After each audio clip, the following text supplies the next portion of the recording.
Solar hybrid system से बिजली की यूनिट कॉस्ट क्या पड़ती है। अस्सलाम वालेकुम, मैं हूं इंजीनियर यासिर सिद्दीकी। मुल्क में सोलराइजेशन के सैलाब ने आईपीपीज, डिस्कोज, नेपरा और वजारत तवानाई को परेशान कर रखा है।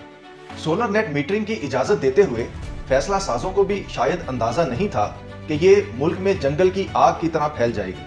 इस तब्दीली का सबसे बड़ा मुहर्रिक बिजली की नाकाबिले बर्दाश्त हद तक बढ़ती हुई कीमत है। लोगों को जब एक सस्ता मुतबादल दस्तयाब है तो वो क्यों बिजली का महंगा बिल देना पसंद करेंगे। अब जबकि फैसला साज सोलर नेट मीटरिंग का गला घूंटने का फैसला कर चुके हैं तो लोगों के लिए अगला मुतबादल भी तैयार है। उसका पहला कदम है बड़े बैटरी बैकअप के साथ सोलर हाइब्रिड सिस्टम, जो आपको मुकम्मल ऑफ ग्रिड ले जाने की सलाहियत रखता है। आज मैं उसकी इकोनॉमिक्स आपके सामने रखता हूँ। हाइब्रिड सिस्टम के 3 बड़े अज्जा होते हैं। एक है सोलर पैनल्स, दूसरा है हाइब्रिड इन्वर्टर और तीसरा है लिथियम आयन बैटरी। हम 1 बाय 1 इनकी इकोनॉमिक्स देखते हैं। सबसे पहले सोलर पैनल को देखिए।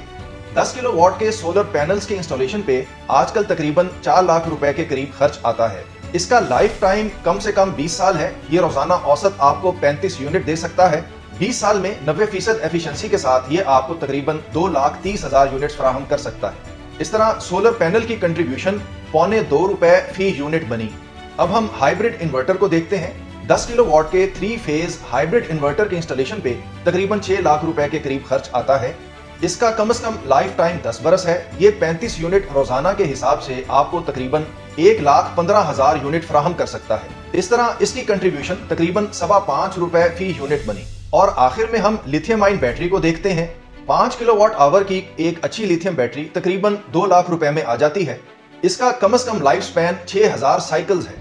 90% एफिशिएंसी के साथ ये अपने लाइफ टाइम में कम से कम 21,600 यूनिट्स फराहम कर सकती है। इस तरह इसकी कंट्रीब्यूशन बनी ₹9.70 फी यूनिट। अब आप तीनों कंपोनेंट्स को जमा कर लें तो टोटल यूनिट कॉस्ट ₹17 फी यूनिट से कम बनी।